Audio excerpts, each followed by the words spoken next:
When we started teaching agents these classes, overwhelmingly we were told, I don't like what I look like on camera and I don't like what I sound like. And so our message to them and our message to ourselves when we got started was, you look like what you look like, you sound like what you sound like. Quit critiquing yourself, record the dang video, get started on social media. It will build your business. Get out there and do it. If you have a video or a piece of content that you would say is a 7 out of 10, post it. It's never going to be perfect, and it's going to rub somebody the wrong way on one side of the aisle or not. Doesn't matter. Someone may like tariffs, someone may not. Someone may like MBS buy downs, someone may not. But it doesn't matter. Just post it and just start with 3 posts a week and then go from there.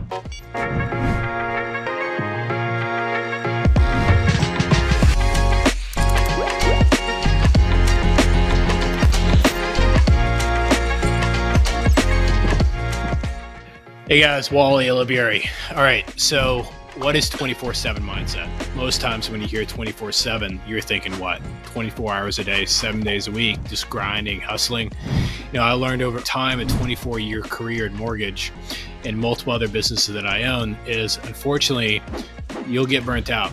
I became an absent father, I became an absent husband, and I became a poor business leader because I was trying to work 24 hours a day, 7 days a week, trying to build a business, maintain a business. When I learned how to work smarter, not just harder, by doing things the best way it could be done, instead of just simply doing my best, I learned how to work only 24 hours a week, 7 months a year, while I got paid from the business residually 24 hours a day, 7 days a week. You can do the same. Welcome to the show. All right, 24/7 Mindset community. Here's what's super duper cool and the power of social media. I've never met Travis. I've never met James. Travis Newton and James Swift. 2 super cool names, by the way. I like Swift. But what's super cool about this is, I think the power of social media and the power of this abundance thinking. I think we've traded a bunch of messages back and forth. Then you look up their production and you're like, holy moly, these are like big heavy hitters. And you were like, okay. Not only are they super cool dudes that on social, but they're some of the funniest social media mortgage influencers that I've ever seen. And then they're joining the podcast. So welcome to the podcast, guys. Yeah, thanks for having us. We actually did. I ran into you. We were at the Ford event. We've been the last couple of times. Yeah. So I remember coming up to you and going, dude, I love what you're doing with social and everything else you're doing. And we follow you and we think the same about you. So yeah, it's funny. Like I was walking in there. I was walking out here. One of the questions is always like, have you met these people before? And I was like, man, I don't remember meeting them, but what the heck? I'm either going to look like an idiot on the podcast or I'm going to be right. So it was pretty brief. It was in between a session at Forward. So we were just walking by each other, and I stopped you and said, "Hey, I appreciate you." That was also on that point. That's what's so cool about social media is like you have to second guess yourself on, have I met these people? Because you see people on their social media platforms all the time. And so then you're like, well, have I met them before? And that's what's so powerful about this is like, you have this relationship with people that you maybe haven't ever met yet, but you think you have. You know what I'm saying? Well, I mean, let's stick on Forward for a second. I've been in mortgage now 26, going on 27 years. And I've been on some of the biggest stages. And I've never felt so frustrated being at the Forward event. That was by far the best event I've ever been to. By far, hands down. And when I'm asked questions like, this is like his 4th year in a row or 5th year in a row or 3rd year in a row, I'm like, how have I not known about Forward? Yeah. How is this the first time I've ever attending a conference? Yeah. It's pretty special. And that's kind of how if we can kind of just dive into how kind of we got our start, right? So just like you, I'm in year 25. Okay. I've been doing loans for a long time, and James and I have been best pals for a long time. And so when he was ready to retire from the military, he didn't know what he was going to do. He thought he was going to go drive bus or just coach a T-ball team or something. I'm like, dude, why don't you come in and join me? You already send me all your VA leads. Let's work together. So we joined our team. But when we were first getting together, making our team together, we went to Mortgage Mastermind. Okay. And we saw Shayla speak, and Shayla's incredible, as we all know. And then someone else spoke, and then it was Neil. And Neil had like a half hour on stage, And no one really knew who he was yet, right? This was probably 2021, James, right? Yep. Yeah. 2020. Yeah, right around there. Yeah. And so we're there, but we knew we were you have to go to every mortgage event with the mindset of, I'm going to take away one, maybe two things from this, and I'm going to go home and implement it, right? You can't go in with taking 17 things and try to do it. You're going to get lost. So we went there with that one thing, and we knew it was going to be social media. And so once we heard Neil talk, and again, I think he was like the third speaker day one. So we're like, it's 11 o'clock in the morning. And we left after Neil was done. We left the event, went up to our room, bought everything we needed to get started on social media, came down to the lobby, talked about all of our stuff. We didn't go back to Mastermind. Okay. And then about 6 months later, James, went to Reno when Neil. It wasn't even that long. So I mean, a couple things you're missing in this story is that our Amazon orders were at our doorstep before we even got home from Mastermind, right? With our light and our microphone and whatever we thought we needed to start this journey. And then we went, because that was September. And then in December of that same year, we went to Reno. We signed up for Neil's kind of one-on-one training to take like a deeper, more intimate dive on, how to do this thing. Like, we were so excited about what he was teaching. And for us, at least, he was the first person. We knew we needed to be on social media, and we had dabbled in social media, but he was the first person that really kind of removed that barrier of entry for us.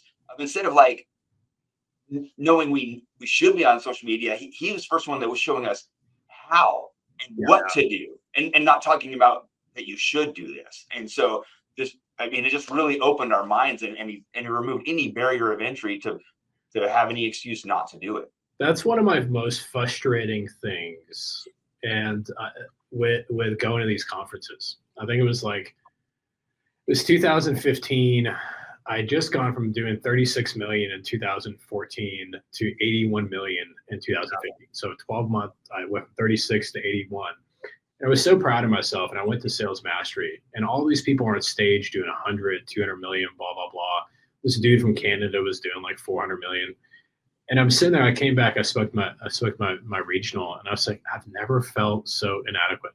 I've never felt such a loser. She's like, dude, you just went from 36 million to 81 million in 12 months. You're not a loser. Yeah. And I think what I got from that is what I love what James has said is about what's special about Neil in my eyes. And I've never, ever had a conversation with Neil. I just admire him from afar. Hopefully I'll get a chance to meet him one day.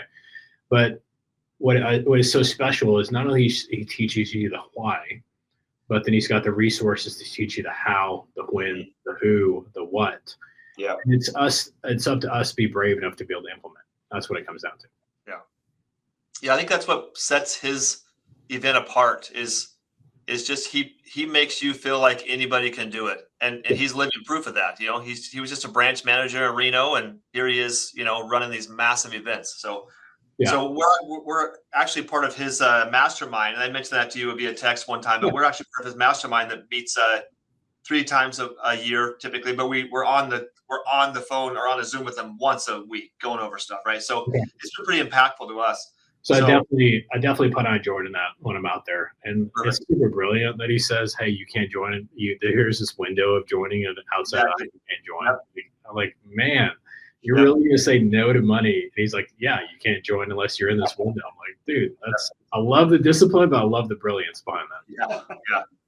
Yeah. It definitely creates some FOMO because we've been with him or following him and doing stuff with him for 4 years. Yeah. But we just joined the Forward Mastermind, right after the Forward event where we met you. So yeah, we had that window of opportunity too. I was trying to get into it the year prior, but I just didn't pull the trigger and we had to wait. Yeah. Talk to me a little bit about the trajectory you guys have had the last, I guess 4 years with that. So the reason I asked that is I see a massive amount of production behind your names. I see you guys on social a ton. I see the bravery, but I also see the fun that you guys are having behind it. Was this kind of a lost start that you knew you always wanted to be a mortgage influencer, or is this something that you learned over time? Well, James, I'll start, and then you can chime in, James. So, I like you, I was kind of stuck at that. I've done 50 million for a lot of years, right? And even back in 2015, that 30 to 50 million window, we were always kind of in. And then I realized around 2020, when James and I kind of got together, like, listen, there's some agents I don't want to work with anymore, and they send me a lot of business. So how do I go about changing the way we do business? Maybe trying to go more consumer direct, which we thought this might be the way. And so the way that we're doing things now, we get to choose who we work with, which is remarkable. And I'll let James kind of explain how that went about. Well, so real quick, I'll kind of bring you up to speed on like my experience in the business, because obviously, you guys have both been in this business for a long time, and I have a small sampling because I was in the service, and I got into this business in 2021. And to be quite frank with you, it was like shooting fish in a barrel. I was like, Travis, this is the easiest job I've ever had in my life. Like, why didn't you tell me about this sooner? And then 2022 came, and my eyes were opened to the ebbs and flows of this industry, and it's not all VA Earls, right? So so that's kind of when we that's when we went to that mastermind, and I had dabbled in trying to do video, and not to keep like talking about Neil's program, but Neil's program made me realize, like, oh my gosh, I'm posting these videos, and in my videos I'm saying, hey, welcome to this week's version of Your Local Lender. I'm James Swift. And I realized at that point, like, oh my gosh, they've already strolled. Like, they didn't even stop and listen to my video before I even got done introducing myself, which was unnecessary. And so when we saw Neil speak and we decided to become, social media influencers, that wasn't our goal to like become like influencers. Our goal was to become the mayor of our own town, and to become so recognizable in our own town amongst real estate agents that it would help in all facets of our business, from obviously getting more real estate referral partners and lead gen that way, but also just like on the listing end side, when our clients' offers came through, that listing agent also knew who we were. And we started out doing our social media. It became a non-negotiable task for us. Like it didn't matter what we had going on that day. If we posted our video at 9 p.m. that night because we were committed that we were going to do it, we did it. And it really started to drive the change in our business. And I would say, Travis, and you can chime in on this a little bit too, but at first we only started out doing talking head, educational, and formal videos. But then we started to have fun with it, right? And that also really just changed the game for us. And what we really started to see is that real estate agents started reaching out to us without us having to reach out to them and say, hey, I've been following you guys for the last 6 months, the last 8 months. My lender is now out of business or they're retired, and I really like what you guys are doing. I'd like to get on board with what you guys are doing. Let's get together and talk about how we can do business together. Yeah. And I think the brilliance about that is, like, someone's watched you for 6 months. Someone's digested your content for 6 months. And unfortunately, most people might go 6 days or 6 hours. Oh, I didn't get 100 million views. I suck at this. I'm going to quit. Right. Yeah. So talk to me a little bit about was it self-discipline? Was it believing in yourself? How do you, knowing what you know now, what advice do you have for other loan officers to be able to wait that 6 months or that 3 months or that 9 months and instead of quitting so quickly? Yeah, I think that James is probably the funniest guy that I know, and he probably thinks I'm the funniest guy he knows, right? So we knew we were funny. Both of our wives think we're idiots. Probably we're not very funny, but we thought we were funny, and we're funny together. We could kind of play off each other, right? So it did help that we have each other, right?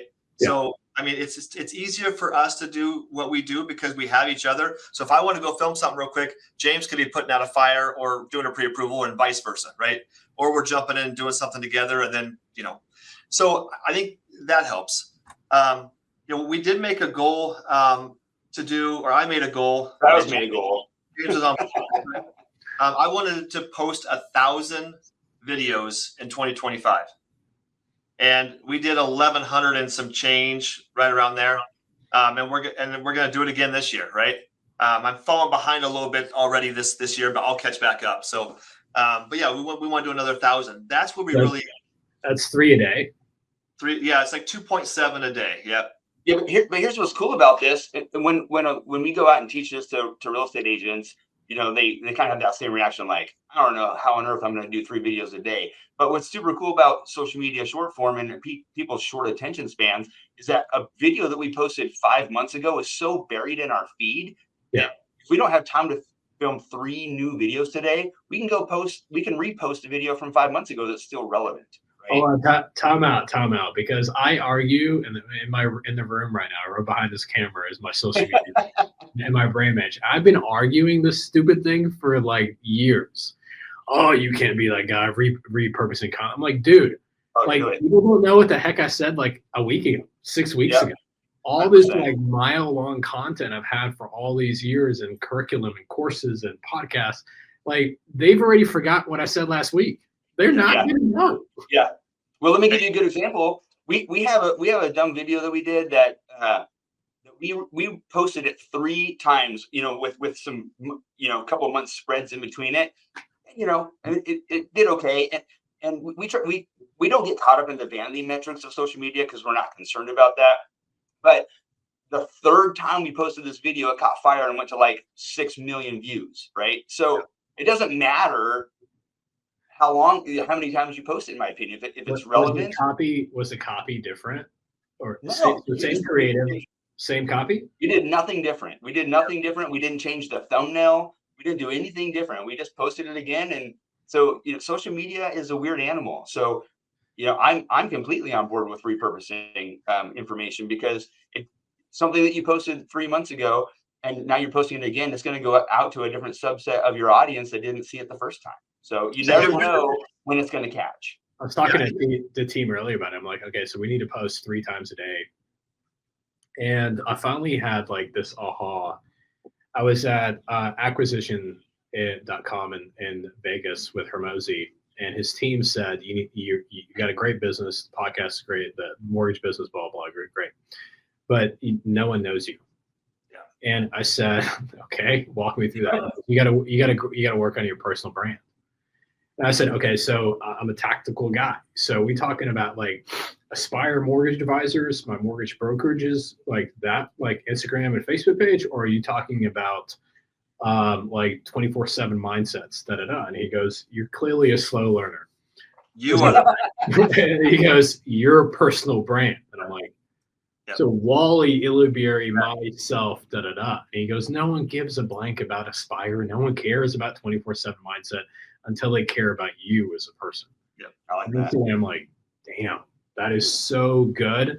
Now I understand. And he looked at me like I had 3 heads when I said it. But I mean, I think Hermosi is brilliant, which we can talk about here in a minute. But as a loan officer watching this, I've got the horsepower to be able to post 3 posts a day, and I want y'all to keep me accountable on that. But when a loan officer is doing, 3, 4, 5 deals a month, or even 2, 3 deals a month, what advice do you have for someone like help get them from their chapter 1 to James and Travis's chapter 20? Like, how do they start? Do you start 1 a day, then they go to 2 a day, then they go 3 a day? Like, where do they start? Yeah, we started at 3 a week, right? And those are just talking heads, and we're telling a story about, we're talking about the VA loan or down payment assistance or whatever, right? And we still have those in our arsenal. Like we're still record probably 10 or 12 of those a month that get posted, right? Because those are staples, and those educational videos still need to happen. Yeah. But I would just recommend doing 3 a week for now, and then as you get going, you get comfortable behind the camera. Like, it took us a while to be comfortable behind the counter. And James actually had a modeling career when he was 18 years old. I can show you pictures of that later, Wally. But it took us a while to get used to the camera, or just realize, how to make that work. But once we were 30, 40 videos in, we started to get the hang of it. Mm-hmm. So I would just recommend just getting started, and don't veer off from it after 3 months or 2 months or 6 months, and you go, man, I haven't got any deals from it. Because what we found, more important than anything else of any other metrics, is we probably get more offers accepted than we really should. And let me explain why that is. When there's a lot of agents in town who may not refer their business to us, but we've probably got 15 or 20 who've come to us and told us, they call us to check on the pre-approval, and they say, I'm accepting this because I know you guys are local and you're going to get this deal closed. And they may not have ever closed a transaction with us, but they see our social nonstop, right? So when you talk about when Hermosi told you that it's not acquisition.com that's a brand, it's Alex and it's Sharon, right? They are the brand. And so when you're thinking about your personal business, which we do here, is that James and Travis are the brand. It's not our company. It's not anything else we do. It's the mortgage dads. It's the two of us. And so we really focused on that aspect of it, and it's changed the way that we do business for sure. So if I could add one little aspect to that real quick too is we've really embraced this video concept to the point where we're not recording videos just to post on social media, but when we have a buyer put an offer out, we record a video of ourselves talking about like the strength of this borrower's pre-approval and what we do in our pre-approval process to assure that listing agent that this is going to get to the closing table. And we text that to the listing agent, right? Because, you know, less phones get answered than you would think when we try to call real estate agents. And so we're leaving a voicemail and we're maybe shooting a text, but them seeing our face with a video talking about it, it's just so much more powerful than a voicemail and a text message. 100%. 100%. And what's crazy about what you just said, James, it's absolutely not rocket science. Yeah. But it's the difference between someone being on the heels of their feet and the balls of their feet. And you're on the balls of your feet because you're being proactive, hence why you're social. 99.9% of loan officers, unfortunately, are on their heels of their feet waiting to get a contract. Well, let me know if that contract gets accepted. No, bro. Pick up the phone. Send a message, like, get in the game. You got to get off the sideline. You got to get in the game. If not, you're never going to control if you score or not. Yeah, and you'd be surprised how many agents don't even call loan officers to check the status to see if it's even approved, right? Like, you do a lot of transactions, Wally. I'm guessing that on half of those, you don't even hear it. If you don't proactively reach out to that agent, they're not calling you. So we realized that pretty quick. So we want to be the one who's outreaching. We want to be the proactive folks. Well, I think it's a standard on my team. It's not a suggestion. Yep. Just because if it was a suggestion, the conversion rate would be much less. If it's a standard, then our conversion rate is much higher. And I don't know any loan officer out there that wants to go get a client, pre-approve them, collect all their documents, write the pre-approval letter, and not get a contract. Yeah. And not getting a contract thing, like you literally just worked for free for how many weeks? Get in the silly game and go try to score. If you swing and you miss, then you miss. You weren't gonna win it anyway. Yep. But you're gonna swing and connect a lot more times than you thought you'd try for. Yeah. So for sure. I have a question. I think maybe selfishly, you both are fun. I don't know if I consider myself fun. However, I feel like there's two types of mortgage influencers out there. There are the professors and there are the entertainers. Have you always been entertainers, or did you grow from being the professor influencer, teaching to becoming the entertainers? I've always been an entertainer. That's just who I am in my daily life. And so it makes it easy to be that on camera. And I think that you should be who you are on camera. If you're a professor, be a professor. If you're an entertainer, be an entertainer, because you can tell when someone is trying to do videos and it's not their personality. So that's my personal opinion. So I don't have to start doing like TikTok dances or anything? No, I would advise not if you're uncomfortable with it. And here's the other thing, Wally, James is a whole lot better dancer than me. Like, I give James like if James was a dancer on a ABCD scale, he'd be a D-. But he's a lot better than me. So we've tried the dances and done some funny dad dances and stuff. And then we realized we did that like 5 times. We're like, man, for one, we hate it. We suck at it. Yes, we're getting a lot of content. People are a lot of laughing and stuff, but let's just stick to doing some funny mortgage stuff. And so that's why we try to just stuck with that. There's a loan officer in California. I don't remember his name. I feel really bad that I don't remember his name. But like I haven't seen it in a while, but it was like 2023, early 24. He would take like hip hop songs, like say Eminem, "Lose Yourself," or like 50 Cent in the club, and he'd make like mortgage content, rechange the words, and do that. And I'm sitting there, and he'd have the whole get up, and like he was a rapper and stuff. And I'm like, man, that is so flipping brilliant. And I haven't seen him in a while, and I don't remember his name. But how do you guys come up with your content? And I mean, do you? The reason I say that is it was a Hermosi reel that I saw probably 2 weeks or so ago that he says most people go spend 2 days in the studio recording content. He spends a day and a half masterminding and architecting the content, and he spends a half a day recording it. What's kind of like y'all's formula? What's that time investment look like? Well, I'll chime in a little bit first and let Travis jump in.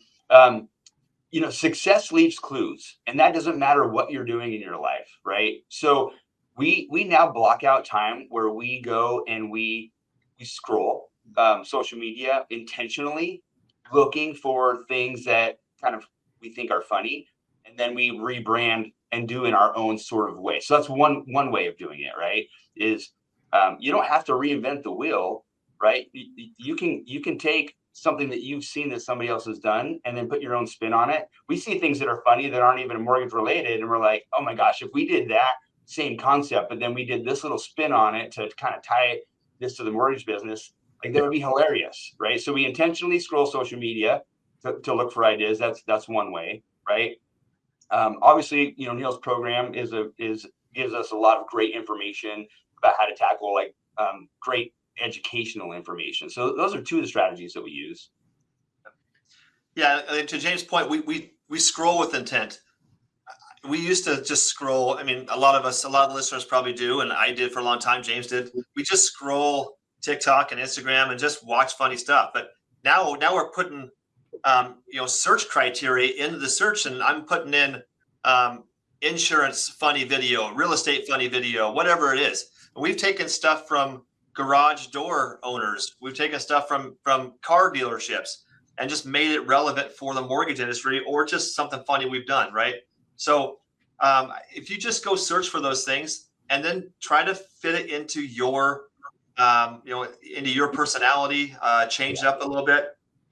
We've had stuff that we've actually done that other people have taken from us and made it funnier. And so we love seeing those things, right? Yeah. So, and again, at this point, nothing is original on the internet right now. It's just take it, make it your own, and do the best you can. Talk to me about AI for a second. And I'm in this like hamster wheel of AI creators. I think I watch one video, and like now you look at my feed, is all these different AIs. And I think what I'm interested about it is they look 80-ish% real, right? They don't look exactly the way that I would look, I guess, behind a camera, but like 80%-ish. But the amount of content, like Hermosi was talking about, and I feel like a Hermosi groupie, by the way. Yep. He said that he now is releasing 450,000 pieces of content a week. 450,000 pieces of content a week. I am super impressed with your 1,000 over a 12-month period. This dude is doing 450,000 in 1 week, week after week. And I'm like, that's an assembly line of a machine. And he's talking about how he's using AI to be able to create them, script them, and launch it from there. Is any of your stuff AI, or have you not embarked on that yet? Good, James.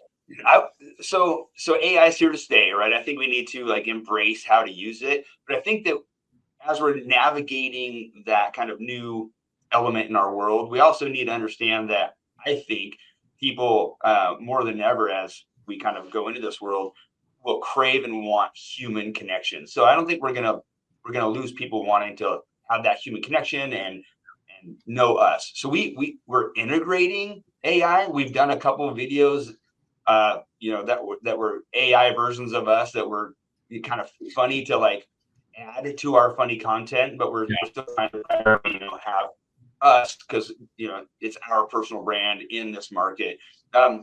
Gary Vee actually spoke about this in his what's this recent book that he was talking about, Travis, like day trading or something like that. Yeah, and he spoke about it at the Ford event when he was there a couple of years ago. Yeah, a couple of years ago, and he's talked about how these large companies, in large scale, before you know it, you're going to start seeing these like super attractive men and women, spokesmen for these different companies that are going to be out there trying to sell real estate, sell in all facets of their business. And so the importance of building your personal brand before AI kind of takes over is so important. But we're integrating it, right? We don't want to ignore it. It would be, I think, foolish to do so. And we do use it for like some scripting ideas or that kind of stuff.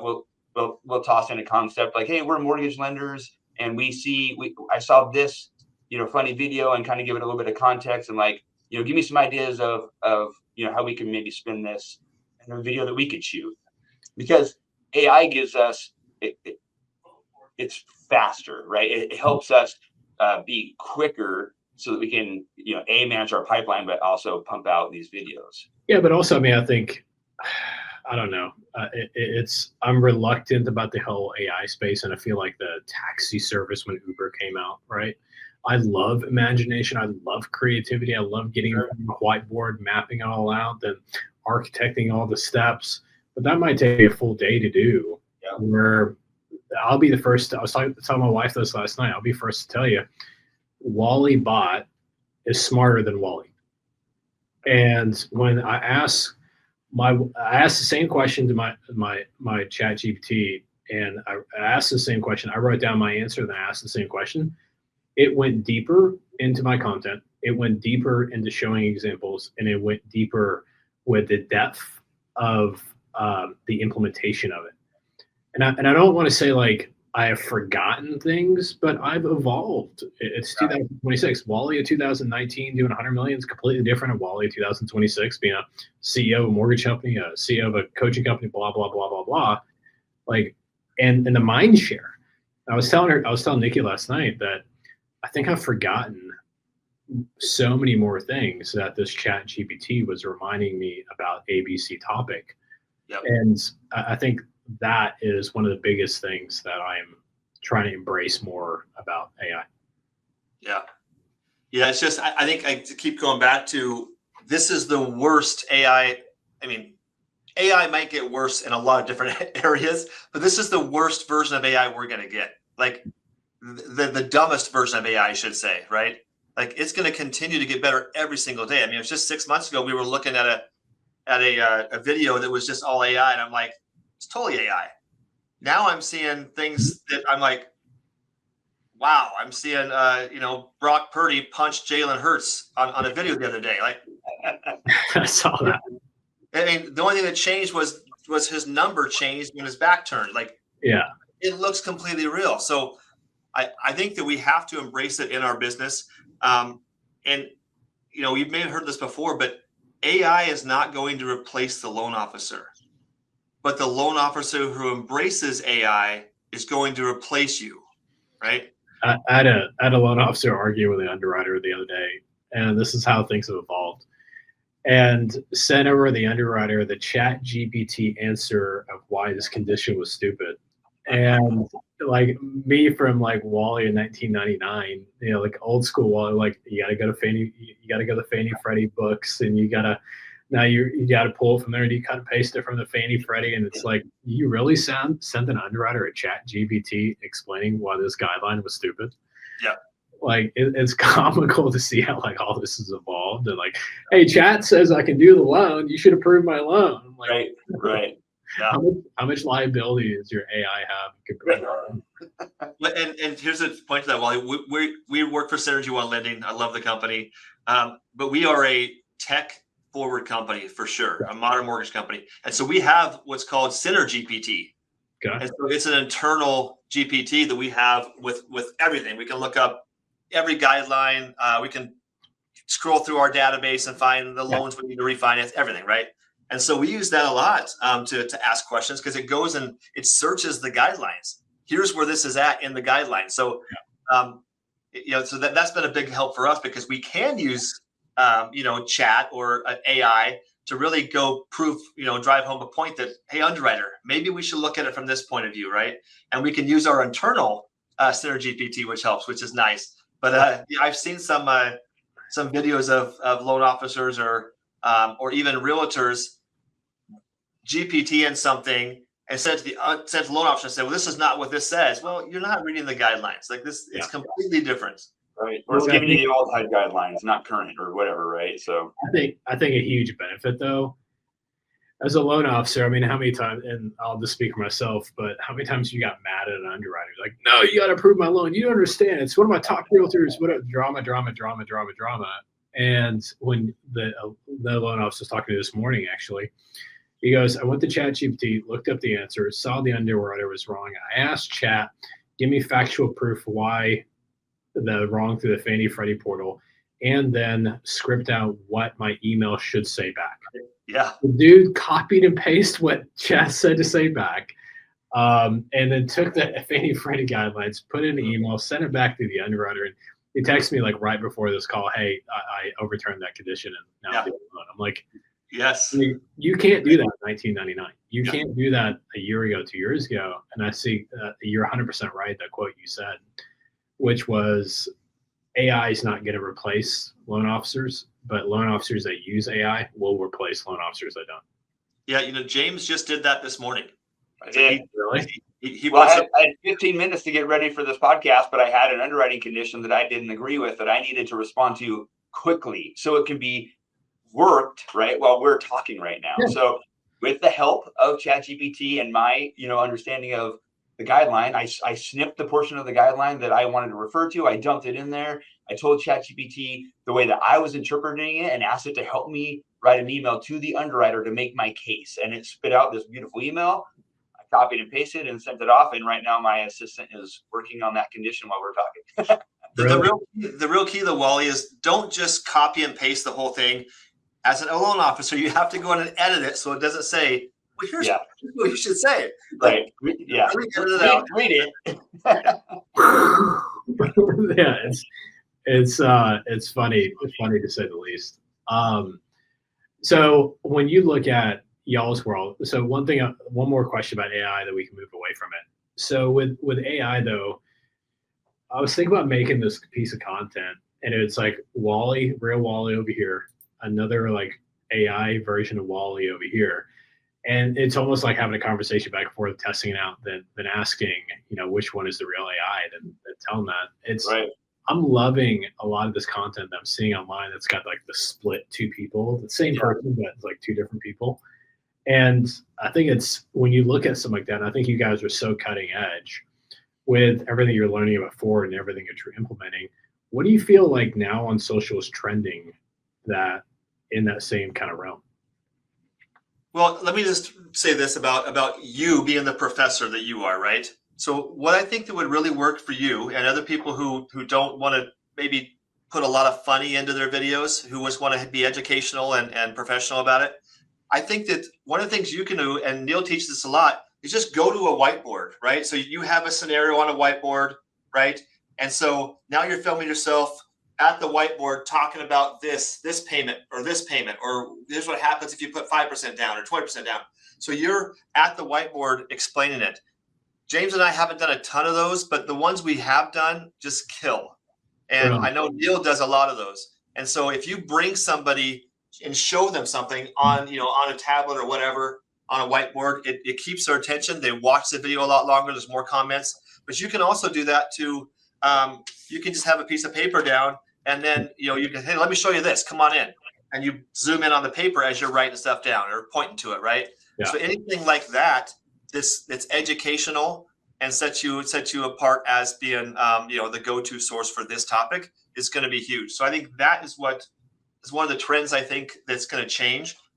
We've also seen the world, or just our consumers' minds, all of us that are scrolling, we've kind of got away from wanting to see those really polished videos that are really edited. And, I have some stuff on my face where I look like I've been edited somehow. They want to see just us walking and talking, or doing something mundane, or taking out the trash or taking snow off a car. There's a video of a realtor. I don't know where he's at. I think he's in Maine, that we saw the other day, that went like millions of views. He's just talking about things that he's doing. He's taking snow off his car, right? And it's become huge. It's captivating. Real It's captivating. Yeah, people want to see that. They don't want to see us everything be scripted, and they just don't stick around for those videos. Yeah, but what I like about what you said earlier about your 1,000 posts, that your goal for the year, I think I've heard Neil say this. I've heard Hermosi say this. A ton of people have said it. Quantity will beat quality every time. If you post 1,000 pieces of content and I post 100, but I spend all this time analyzing and prepping and doing all that, your 1,000 is going to reach more and be more effective and more success than my 100, which I think is perfect. Mm-hmm. Yeah. Yep. What are your thoughts on that, James? Well, I agree with that. I mean, one of the things that comes to mind is when I come home from work, my wife says, if I have one more video of Travis pop up on my feed when I open Instagram, and I said, wonderful, the algorithm is working, right? Yeah. So, that's the goal, right? When our referral partners open up their Instagram feed, we want to be in the first couple of videos that pop up on their feed. But we also lean forward and we will record videos that we think are relevant or that we want them to see. We're sending those videos to them in Messenger, right? And say, hey, I want to make sure you saw this video. Like recently when they with all the talk of the government buying mortgage-backed securities, Travis recorded a quick video on it, and then he's forward-leaning and sending those videos to all of our referral partners or people that we want to work with in Messenger, right? So that's been powerful too. That is a mic drop of value right there. So, okay, let's strategize this. You make a piece of content, as any loan officer out there, you make a piece of content, you see it valuable, would it be valuable to a realtor? You go and you private message or DM the realtor. Do you say anything else? Like, how do you give them a blip or what to say different? Yeah, so one of the things that we do, so once I record a video, just step back a second. Every Friday, we send out a video on the market or something relevant to the mortgage or real estate world to about 150 real estate agents. So I use the Reach app. So you're probably familiar with that. It comes from the Reach app, REACH. It comes from my number. It's just an app on my phone and I can put a video in there. And so what I do is every Friday, these agents are expecting this to happen. Like they want that video. I'm giving a market update, or it's just something funny that James and I came across that we did, as a parody. But for example, when Trump announced that he's going to put $200 billion into MBSs, I quickly, put up a script, or I went in and made a script with chat. I went into the teleprompter app and I recorded the video. Then I took that video, put it into the captions app to put captions on it, and also to move my eyes up to the camera. So pretty simple to do. I press a button. It takes my camera from reading everything, my eyes from reading everything, to now looking directly at the camera while I'm talking. It's remarkable. You can't even tell. And so that's how one of the ways we're using AI. And then after that, again, this has all taken me like 15 minutes. It's not rocket science, pretty easy. And so then I will send that out to all the agents on the app. And I have to do it one by one. So it takes me probably, 8-9 minutes to do that, right? But then I also post it to social media. So I'm sending them this link to this. So it obviously makes our algorithm a lot better because people are coming to there from an outside source. Yeah. But I want the agents to see this before I post it on social too, right? So I want them to see it, and then they'll come back later that day and see it on social when everybody else sees it. So that's what we're using, the Reach app for, and then just DMing everybody. And to James' point, if I have an agent who's not part of my 150, right, then I will send it to them in Messenger or just DMs and say, hey, check this out. And I'll put the reasons why I believe this is going to be impactful for our business, right? Boom, boom, boom, bullet pointed out. And I said, hey, check out the video when you get a chance and share it with anyone you know who could benefit from it. So we're proactively sending these things out when needed. Yeah, I think what's brilliant about that, again, you're on the balls of your feet. You're not on the heels of your feet. making, it's a multiplier. I mean, you're taking the one piece of content that you've created, and then you're not only sending out in that reach app, but then you're also sending it in DMs. Like, walk someone through, like, okay, you failed with a realtor, you failed with a realtor, you failed with a realtor, then you succeeded because you stayed on top. Talk to me about that persistence. James, I have one incredible story, and she might be listening. I won't say names, but she's been in business for 20 years. She routinely has 100 listings at a time. She's probably a top 3 or 4 real estate agent in Oregon. She kills it. And just the sweetest woman on earth. I reached out to her for the last 20 years, Wally. I was in the core for a while. I was doing my calls. I just didn't stop. Well, we started doing social media 4 years ago. James and I were all in on it. I realized that she was posting a video a day. She's been doing it for years, just about anything, just about what she's doing that day, or the real estate market, or a house she's going to view, whatever. She's posting one video. And so I started commenting on her stuff all the time. And so in Instagram, you can star somebody so they show up first. I had my wife and my kids, and I had her. Like, those are the 4 people who were showing up because I wanted to do business with her, right? And so we started commenting on all of her stuff. She started commenting on our stuff, and then she invited us to go to some things that she had.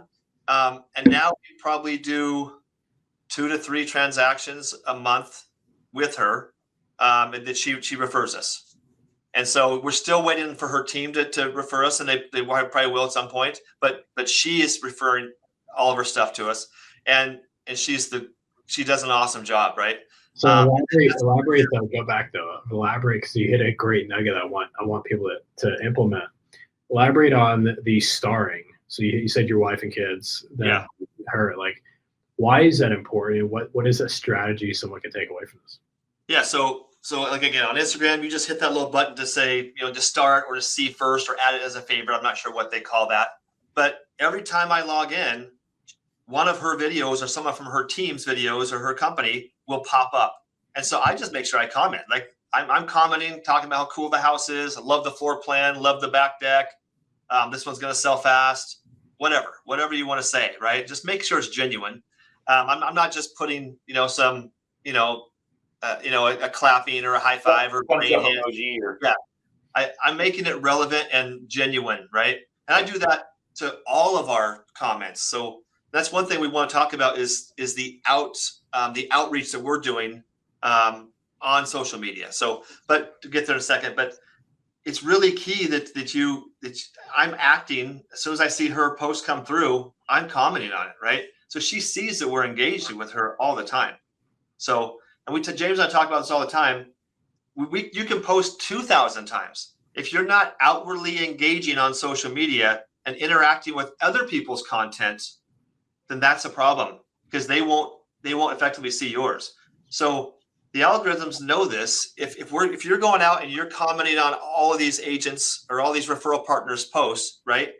Even if they don't follow you or the algorithm doesn't put your stuff in front of them, it will now, right? Because now that sees there's some relationship. And the more important thing is if they post something on their story, comment on that story, because what happens on Instagram and Facebook is once you comment on that story, it sends a DM directly to them.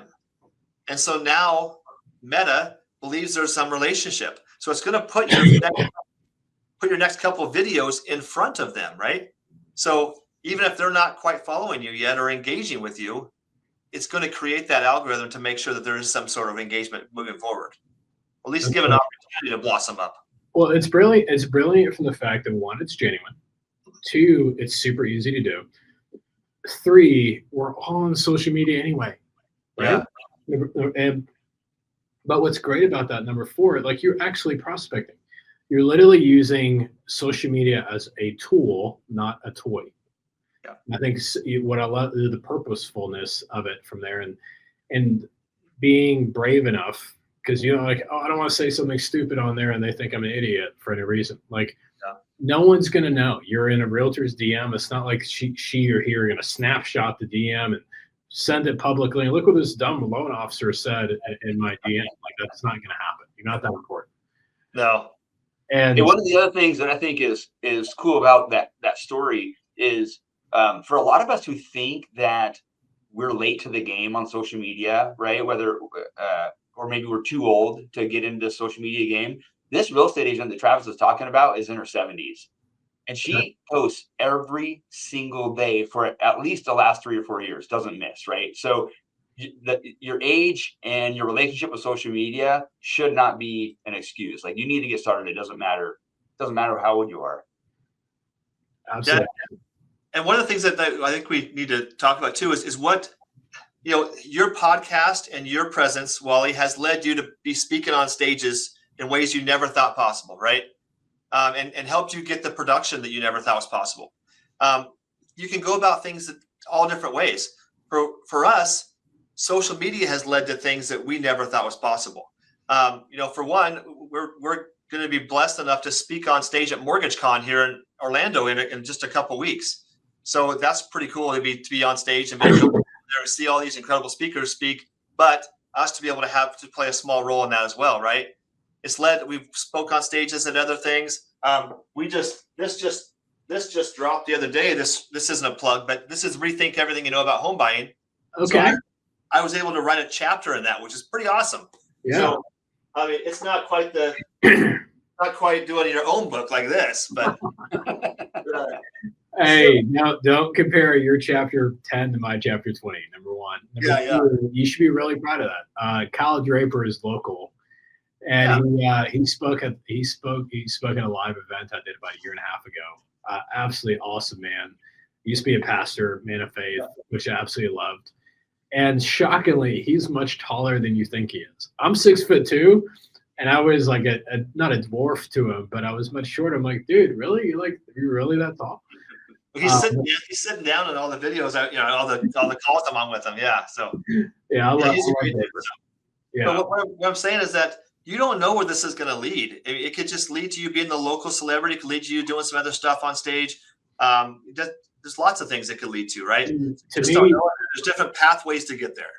Yeah. To me, one thing that changed the lenses that I look through is I started focusing, I think it was like 2014. I started focusing on a post a day.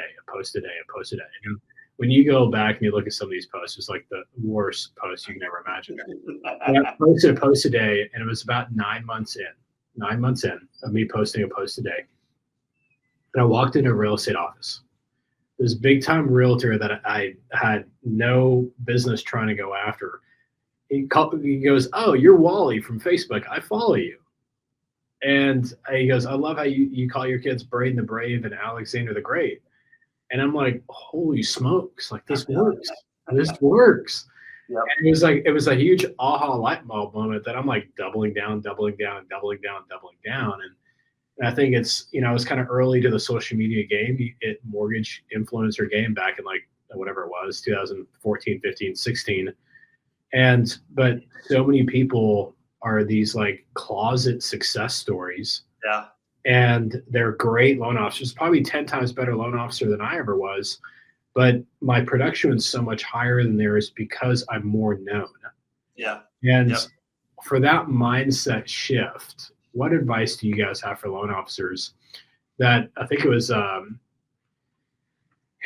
Arjun. He said this the other day, which I thought was brilliant. It was something along the lines of, if you're invisible, you're not if you're invisible on social, you're not visible. Yeah. And it's such a simple way to play on words, but like for the loan officers out there that don't post and help them understand why it's important not to be invisible. Well, before we get to that, I want to go back to something you said about that real estate agent real quick. What's really important about that is you posted a ton of content for a long time, educational stuff, talk about the market, here's what's happening. But the one thing he remembered was the one thing he resonated with the most was something about your children, right? Yeah. So you don't know every post you make, you should be trying to speak to one person, right? Whatever video it is, whatever piece of content you put out, you're trying to speak to one person is going to resonate with. Now it could resonate with a lot more, right? And you could go 5 million viral, whatever. But all you're trying to do is create one relationship from every post. If we can do that, that's massive. And you were able to do that on a topic that had absolutely nothing to do with real estate, with mortgages. It was something that just he resonated with, right? Yeah. So I think that's something, a lesson we need to remember. It's super important that you're just speaking to that one person. Absolutely. James, you want to add anything to that?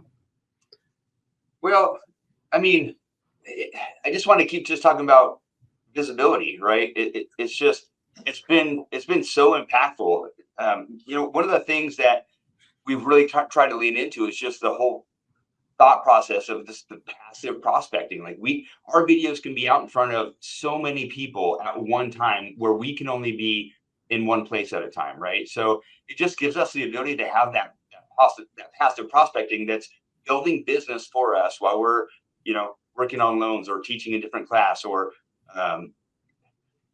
sleeping for that matter, right? So that the ability to have our videos doing work for us while we're not has been really impactful. Have you guys ever read the book, The Richest Man of Babylon? I have not. I've heard I have about not either. I have to add that one in. It's a phenomenal book, super short read. And the biggest takeaway was it talked about for every dollar you make, 10 cents should be your slave. And what that meant, what it was sharing was in that slave category is you should have 10 cents of every dollar you make you another dollar. Yeah. And what I love about what James has said is you go make content and you're posting it, but the compound effect of every single post that you make is going to go out there and make you $1. Like I'm asleep normally in bed by 9, asleep by 9:30 every night. But when someone's scrolling at 10 p.m., 1 a.m., 2 a.m., whatever the case is, my content is making me money while I'm sleeping, which is the whole point of like residual income. And when you look at like, if you've ever studied Rockefeller, one of my favorite quotes of Rockefeller, he said, he who works all day has no time to make money, You're recording content once and it's making you money for residually. Yeah, absolutely.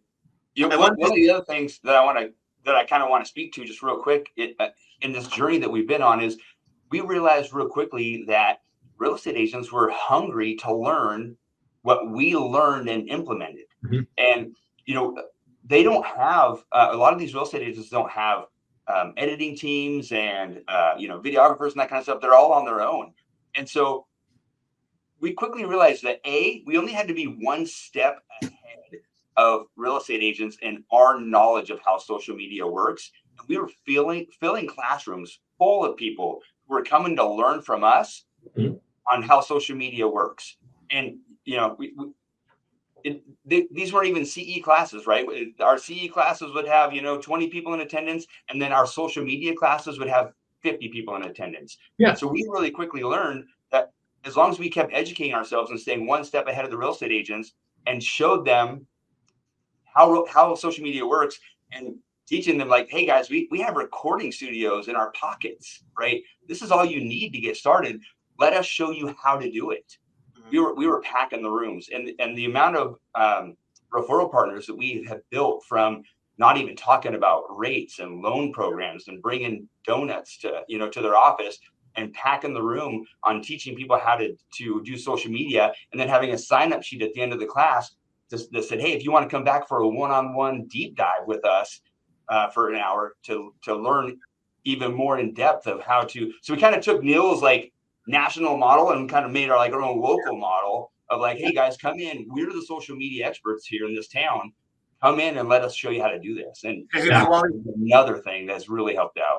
Yeah. Hey, Wally, do you know who Jeff Zempler is? Oh, of course. I love him. Yeah, Jeff's a good friend of mine. And so I've been in Jeff's program for a long time. So we use his classes to teach agents how to do things. So that's been super impactful for us.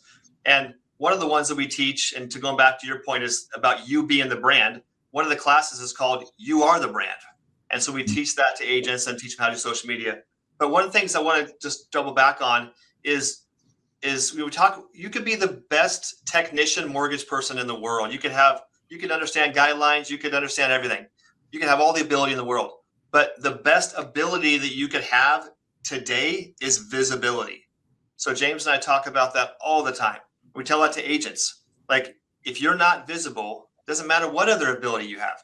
Because there's loan officers that maybe watch this or have been in the business for 30 years, 20 years, and they are legit technicians at every guideline there is, but they're probably doing one deal a month.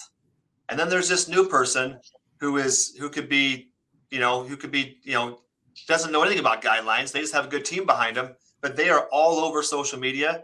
That LO is probably doing 15 loans a month. And the only difference is that they are more visible than the other LO. So I'm writing that quote down, and make sure that I write next to it, Travis Newton. I want to make sure I give you credit for it. I think that was brilliant, and I think that's something every loan officer should understand. The biggest ability you have is visibility. We need to create a course together for the 24/7 mindset community. Well, I'll text you about that, but that's we'd be happy to jump on. You bet. Number one, but number two. Okay, so we have 1 minute left. I want 30 seconds from each of you. The closing nuggets of wisdom or closing thoughts. If a loan officer watches this, they're inspired. Where do they start? Go, James. Go ahead, Travis. Now Okay. you got it hurt. Okay. So you just got to get started, right? So go follow people that you want to emulate, right? Right. That's the biggest thing. So go follow the people you want to emulate. We follow a lot of people on social media that are inside mortgage world, real estate world, and outside. And so we just take something that they have and we can flip it over to the mortgage world, real estate world, and make it work. So if this is what we hear all the time, and Neil taught us this too. If you have a video or a piece of content that you would say is a 7 out of 10, post it. It's never going to be perfect, and it's going to rub somebody the wrong way on one side of the aisle or not. Doesn't matter. Someone may like tariffs, someone may not. Someone may like MBS buy downs, someone may not, but it doesn't matter. If it's a 7+ in your mind, just post it and just start with 3 posts a week and then go from there. Awesome. All right, James, bring us home. Okay. So what I would say is when we started teaching agents these classes, overwhelmingly we were told, I don't like what I look like on camera, and I don't like what I sound like. And so our message to them and our message to ourselves when we got started was, you look like what you look like, you sound like what you sound like. When we first started doing this, the very first video that we ever recorded, we had a light set up, it was shining on my right ear, and my right ear sticks out further than my left ear. And I said, Travis, we got to re-record that video. Like, that light is totally highlighting my right ear. And Travis looks at me and goes, dude, I've known you for 15 years. I've never known that your right ear sticks out further than your left ear. And we use that as a teaching point. When we go out, I show everybody my big right ear, and then I tell them to quit staring at it. So quit critiquing yourself, record the dang video, get started on social media. It will build your business. Get out there and do it. You guys are awesome. Absolutely. So many great nuggets. I definitely would love for our friendship to keep growing, and who knows, maybe we can do that course together one day for the 24/7 mindset community. But you guys brought so much value, and I am very, very thankful for both of you.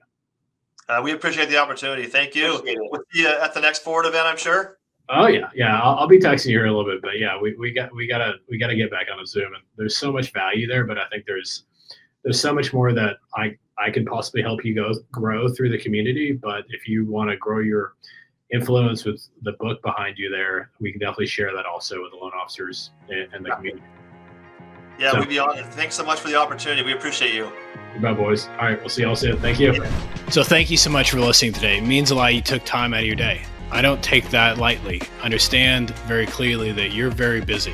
With that being said, if you want to continue your journey and learn more about 24/7 Mindset, if you're on Facebook, which I'm going to guess you are, then go to 24/7 Mindset on Facebook and join the private community. I do coaching tips on there on a daily basis, but from scripts on there to systems on there, models, and the ability to be able to grow and scale a business while you have a quality of life. Hope to see you there.